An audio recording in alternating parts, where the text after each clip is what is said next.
ঋতু পরিক্রমায় বদলে যায় সময়, কিন্তু বদলায় না ভাগ্যরেখা।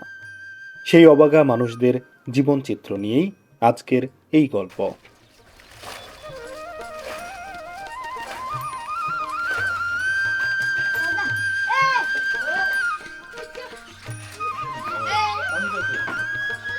এই মাংসে বাবা 14 বছর আমি চরেই থাকতেছি। এনকার সরফল কিরম বাদাই জানি না। এখন দুই বুড়া বুড়ি নিয়ে একটা করে গরু ভালো হয় নিয়ে একটা করে বেশি এখন 1000 2000 চাই বাইরেই পেটে তো আর মানে না। এমনি আপনাদের কি জমি জমা আছে এই চরে? না, গবাদি পশু পালন করে অন্য সবার মতো ভাগ্য পরিবর্তনের আশা করছে জিয়াউল চাচা। সে পালন করছে মহিষ। গহীন চরে গড়ে তুলেছে মহিষের খামার। ভাবি আছে 3টা এখন দোয়াইতেছি আর 2টাই এক সপ্তাহের ভিতরে নামবো আর কি। আচ্ছা, একটা মহিষ আসলে বাচ্চা দিতে কতদিন সময় লাগে? 10 মাস লাগে। 10 মাস। প্রতি বছরই কি বাচ্চা আসে? হ্যাঁ, ভালো মাসের প্রতি বছর এসে। মানে এটা কি গরুর সাথে যদি আমরা মিলাই তাহলে গরুর বাচ্চা বেশি হয় নাকি মহিষের বাচ্চা বেশি হয়? হয়তো বাচ্চা তো গরু ওই 15 দিনে এক পিছা বাচ্চা এসে। আমরা এতক্ষণ ছিলাম একজন কৃষক চাচার বাড়িতে। মূলত উনি লালন পালন করে মহিষ, আর এই তো সামনে মহিষের দুধ নিয়ে চাচা হেঁটে চলছে ঘাটের দিকে। তার সাথে আমরাও পার হব একই নৌকায় এবং যাব ওপারের নয়ারচর হাটে। মহিষের দুধ, পুষ্টিগুণে ভরপুর এই মহিষের দুধ, যেটি অনেকাংশে গরুর দুধের থেকেও পুষ্টিকর। আপনাদের মধ্যে নৌকার মাঝি কে? মাঝি ছাড়া নৌকা? চর থেকে ঘাস কেটে ফিরছে ঘরে, এদিকে মাঝিবিহীন নৌকা। তাদের কাছে ব্যাপারটি নিতান্তই সহজ হলেও আমাদের কাছে অত্যন্ত উৎকণ্ঠার, কারণ মাঝিবিহীন নৌকা, নৌকা চালানোর অভিজ্ঞতা আমাদের নেই বললেই চলে। নয়ারচর ঘাট থেকে ওপারের এক চরে যাব, কিন্তু নৌকার মাঝি নাই। তাই তো এই যে পেছনে বায়েজিৎ, ও বৈঠা নিয়ে নৌকা বাইতে শুরু করলো। আমরা যাচ্ছি ওই পারের এক চর, ঘুরে ঘুরে দেখাবো সেই চরের জনজীবন। নৌকায় আমাদের সাথে পার হচ্ছিল এই ছোট্ট শিশু, মাদ্রাসায় পড়ে, কিন্তু তার চরে কোনো মাদ্রাসা নেই। তাই তো এভাবেই নৌকা পার হয়ে ওপারে যায় মাদ্রাসায় পড়তে। চরের এই বাচ্চাদের শিক্ষা স্বাস্থ্যের অবস্থা একেবারে নাজেহাল। একটুখানি শিক্ষার জন্য যেতে হয় ওপারের দূরে কোনো জায়গায়। আব্দুল্লাহ কিসে পড়ো? নার্সারিতে পড়ো? দুপুরে খাইছো বাবা? টিফিন নিয়ে গেছিলা?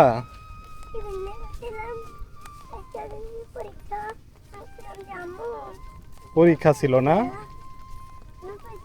ভালো করে পড়াশোনা করো, হ্যাঁ? ইব্রাহিম ফিরছে ঘরে। জীবনের যুদ্ধটা এখান থেকেই শুরু। একাই নদী পার হয়ে স্কুলে যাওয়া আসা। জীবনটা বুঝি এমনই। এদিকে ঘাস কেটে কৃষক ফিরছে বাড়ি। নিত্যদিনের এই কাজটা চলে ঘড়ির কাঁটা মেপে মেপে। কুড়িগ্রামের এক নিভৃত পল্লী, মাঝবাড়িয়া চর। ব্রহ্মপুত্র নদের বিশাল এক ভূখণ্ড নিয়ে গড়ে ওঠা নির্জন জনপদ, যেখানে স্থায়ী অস্থায়ী মিলে বসবাসকারী পরিবারগুলোর প্রধান পেশা গবাদি পশুপালন। বিশাল এই চর জুড়ে শতাধিক পারিবারিক খামার। প্রত্যেকটি খামারেই রয়েছে হাঁস, মুরগি, গরু, ছাগল, এমনকি মহিষ।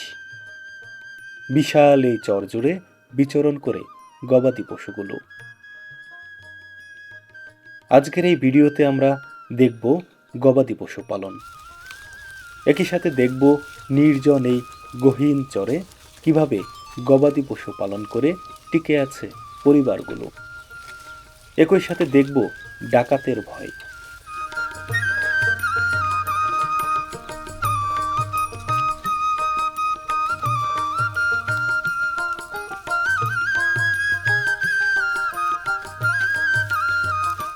ডাকাতের ভয়ে অকাল মৃত্যু অনেকের স্বপ্ন। একই সাথে দেখব দরিদ্র পরিবারগুলো কিভাবে 3 বেলা খেয়ে পড়ে বেঁচে থাকে। চরের মানুষের দুঃখ সুখের জীবন কাহিনী তুলে ধরব আজকের এই ভিডিওতে।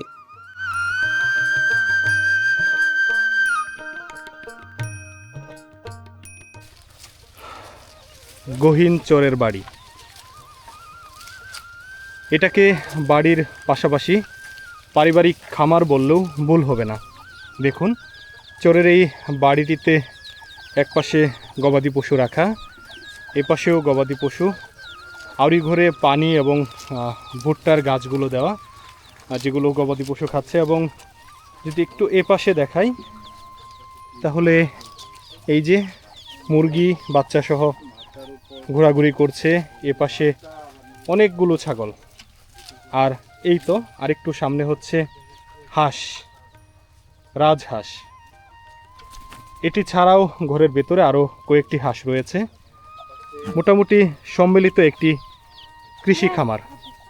চরের বাড়ি, কৃষিকাজের পাশাপাশি গবাদি পশু লালন পালন করে এই পরিবারটি। একদমই সাজানো গোছানো সিমসাম একটি পরিবার। মাত্র 2 জন মানুষের বসবাস এই পরিবারে। তারা গড়ে তুলেছে ছোট্ট একটি পারিবারিক খামার, যেখানে রয়েছে হাঁস, মুরগি, ছাগল এবং গরু। এই যে দেখুন, যদি আমি এই পরিবারের চুলাটি দেখাই, মাটির চুলা, একদম উন্মুক্ত পরিবেশে। আর যদি একটু এপাশে দেখানোর চেষ্টা করি তাহলে দেখুন, এই ঘরটি হচ্ছে একই সাথে নিজেদের জিনিসপত্র রাখার জায়গা, পাশাপাশি হচ্ছে ছাগল রাখার জায়গা। এখানে একটি মিস্টেপ রাখা, আর এপাশে কাপড় চোপড়, আর এখানে ছোট্ট একটি বিছানা করা, যেখানে একজন মানুষ থাকতে পারবে। আর পাশেই যতটুকু জায়গা সেখানে ছাগল রাখে এই পরিবারটি। এটি হচ্ছে এই পরিবারটির বসতগড়, মূল থাকার জায়গা। এই যে এখানে একটা চৌকি পাতা, চৌকির উপর এই পরিবারটি থাকে। আর ঠিক এপাশে গরু রাখার জায়গা। আর এই যে দেখুন, একটু আগে যেটি বলছিলাম, রাজহাঁস, হাঁসগুলো ডিমে তা দিচ্ছে। আর কিছুদিন পর এই হাঁসগুলো বাচ্চা ফোটাবে। আর পাশাপাশি দেখুন, একটি মুরগি আর সাথে অনেকগুলো বাচ্চা ঘোরাফেরা করছে একটি ঘরের কর্নারে। এখানটিতেও গরু থাকে।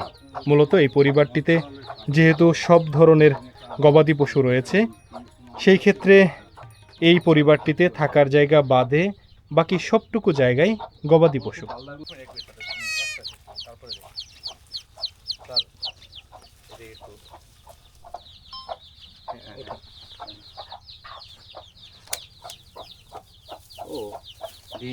এই যে রাজহাঁস ডিম নিয়ে বসেছে। আমিও দিতে পারবো। বহুদিন পর এমন রাজহাঁসের ডিম দেখলাম। মাশাআল্লাহ, অনেক দিন থাক, পর থাক, থাক, থাক। রাজহাঁসের ডিম দেখে আমি নিজেও উচ্ছ্বসিত। ওইটা কতগুলো ডিম নিয়ে বসে? 2টা রাজহাঁস ডিমে তা দিচ্ছে। মাশাআল্লাহ, থাক থাক থাক থাক। আর কয়েকদিন পর থাক, থাক। বাচ্চা ফুটাবে এই হাঁসগুলো। সারি সারি ভুট্টা গাছ, মাঝখানে এক ছোট্ট আইল ধরে যাচ্ছি ওপারের বসতিতে। এক বাড়ি থেকে অন্য বাড়িতে যেতে হলে এভাবেই আইল ধরে যেতে হয়। 2 পাশে নানা ধরনের শস্য। এখানে কি কি সার আছে? এখানে আছে আপনার মাটি সার, আছে ডিপি, আর আছে যমুনা, উড়িয়া সার। আচ্ছা আচ্ছা। সর্বমোট কয়বার সার দেওয়া লাগে ভুট্টা গাছে? এর হিসাব নাই, 4 বার 5 বার করে দেওয়া লাগে। এটাই মনে হয় শেষ নাকি? হ্যাঁ, এটাই না, এটার পরে আবার দেওয়া আবার দিতে হবে। লাগে, আবার দেওয়া লাগে। আর বিশাল মনে হয় বাবু একটু এই পাশে দাঁড়াও বাবা। হ্যাঁ, আর কি থাকা নাই এই ভুট্টা কতটুকু জমিতে লাগাইছেন এবার ভুট্টা? রান্না গাছি 11 বিঘা। বেশি করছে। আপনাদের এটা কি গোলবাড়ি নাকি এখানে সারা বছর? না, থাকে? এটা গোলবাড়ি। গোলবাড়ি। না, বাড়ি ওই পারে। এবার গোলবাড়ি।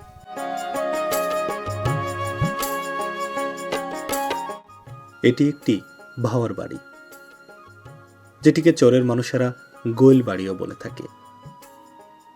গোলবাড়ি নামকরণের পেছনে রয়েছে গবাদি পশু।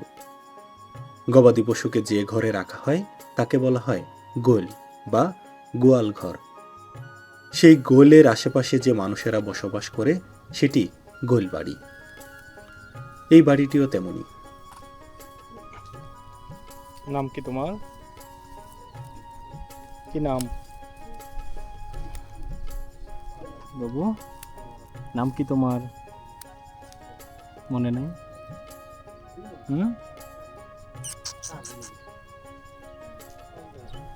ছোট্ট এক বাবু।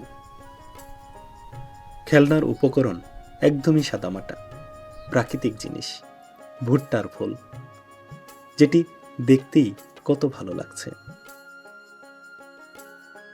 চরের বাড়িঘরগুলো সাধারণত প্রাকৃতিক পরিবেশে অবস্থিত। দেখুন কত সাদামাটা জীবন। বাড়ির পাশেই সিমের মাচা, গাছে সিম ধরে আছে, আর তার ঠিক পাশেই বসত বাড়ি। দেখুন গবাদি পশুর মধ্যে এপাশে ছাগল, মুরগি আর গরু। এই বাড়িতে ভেড়াও রয়েছে। ভেড়াগুলো এখন চরের জমিতে ঘাস খাচ্ছে। নতুন একটি বাড়ি, উপরে নেই কোনো গাছপালা, একদম খোলা আকাশের নিচে চরের এক বাড়ি। চারপাশে নেই কোনো কোলাহল। প্রবেশ করলাম চরের এক বাড়িতে। একদমই সাধারণ জীবনযাপন। ছোট্ট একটা বিছানা, দেখুন এখানে বাদাম ভেজে রাখা, নিজেদের উৎপাদিত বাদাম ভেজে রাখা, হয়তো নিজেদের খাওয়ার জন্য ভেজে রেখেছে। আর ঠিক এখানে একটা ঐতিহ্যবাহী জিনিস, পিতলের বদনা।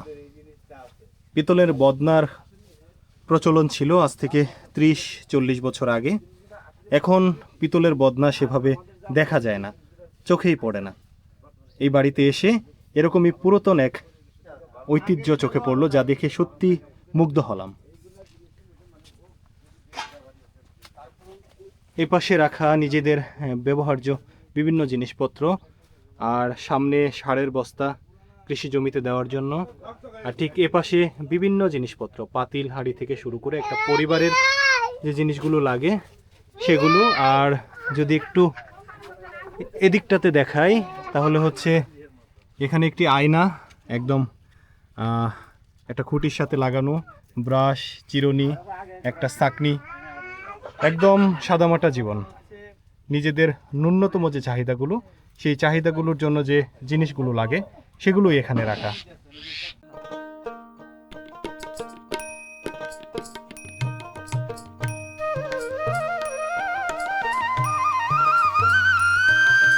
ব্রহ্মপুত্র নদের পাড়ের চরগুলোতে গবাদি পশু পালন ব্যাপক হারে লক্ষ্য করা যায়। গবাদি পশুর মধ্যে রয়েছে গরু, ছাগল, এছাড়াও এই চরে লালন পালন হচ্ছে মহিষের। আমরা এমনই এক চরে এসেছি যেখানে আমার সামনে যে চাচা, সে আসলে মহিষ লালন পালন করে এই চরে। আমরা তার সাথে একটু কথা বলবো। আসসালামু আলাইকুম কাকা, কেমন আছেন? ভালো আছে। একটু জোর গলায় বলবেন। ভালো আছে। কয়টা মহিষ আছে আপনার? আমার মোটামুটি 9টা। 9টা মহিষ, মানে এটা কি ছোট বড় মিলিয়ে? ছোট বড় মিলে। মহিষের তো এই যে আমরা সামনে দেখতে পাচ্ছি দুধ হয়েছে। আসলে কতটুকু করে দুধ হয়? 4 কেজি 5 কেজি 5 কেজি পর্যন্ত হয়। 5 কেজি পর্যন্ত হয় আর গাভী কয়টা? একটা মহিষের। হ্যাঁ, গাভী কয়টা আপনার? গাভী আছে 3টা এখন দোয়াইতেছি, আর 2টাই এক সপ্তাহের ভিতরে নামবো আর কি। আচ্ছা, তার মানে 3টা থেকে আপনার 4-5 লিটার প্রতিদিন দুধ। হ্যাঁ, হয় প্লাস আর কি। 5 লিটার করে এসে। এমনি কেজি কত করে? কেজি বেচা যায় 80 লিটার টাকা 90 টাকা। 80 টাকা 90 টাকা লিটার না? এগুলো আসলে কোথায় বিক্রি করেন? বাজারে বিক্রি করি, নরসার বাজারে। আপনাদের এই বাজারেই? হ্যাঁ, একটা মহিষ আসলে বাচ্চা দিতে কতদিন সময় লাগে? 10 মাস লাগে। 10 মাস। প্রতি বছরই কি বাচ্চা আসে? হ্যাঁ, ভালো মহিষের প্রতি বছর এসে। মানে এটা কি গরুর সাথে যদি আমরা মিলাই তাহলে গরুর বাচ্চা বেশি হয় নাকি মহিষের বাচ্চা বেশি হয়? হয়তো বাচ্চা তো গরু ওই 15 দিনে এক পিছা বাচ্চা এসে হুম। গরু, কিন্তু আমাদের এই ঘাস খেলার জন্য মনে করেন যে দাগে পাতারে নানা গোছর টুছু দেখিলাম যায়, যার ফলে মহিষ পালি আমরা। আচ্ছা কাকা, আরেকটা বিষয় সেটা হচ্ছে যে ধরেন আপনি যে বাজারে মহিষের দুধ নিয়ে যাইতেছেন, গরুর দুধের চাহিদা বেশি না মহিষের দুধের চাহিদা বেশি? গরুর দুধ চাহিদা বেশি, কিন্তু মহিষের দুধের একটু দাম বেশি, তো কতজন মহিষের দুধ কম খায়। গরুর দুধ চাহিদা বেশি, কিন্তু মজা কোনটা বেশি? মজার স্বাদের দিক হলো মহিষের দুধ, মহিষেরটা স্বাদ হ্যাঁ। বেশি। আর এটা ঘনত্ব বেশি আর কি। ঘনত্ব বেশি।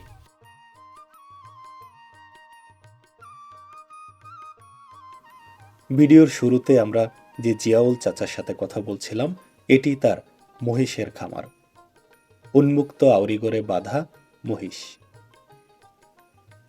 মহিষগুলো মূলত চরের জমিতে বিচরণ করে সকাল থেকে সন্ধ্যা পর্যন্ত। আজকে তার কিছুটা ব্যতিক্রম হয়েছে।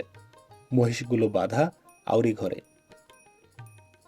জিয়াউল চাচা চেষ্টা করছে দুধ সংগ্রহ করার, দুধগুলো আমাদের খাওয়াবে বলে।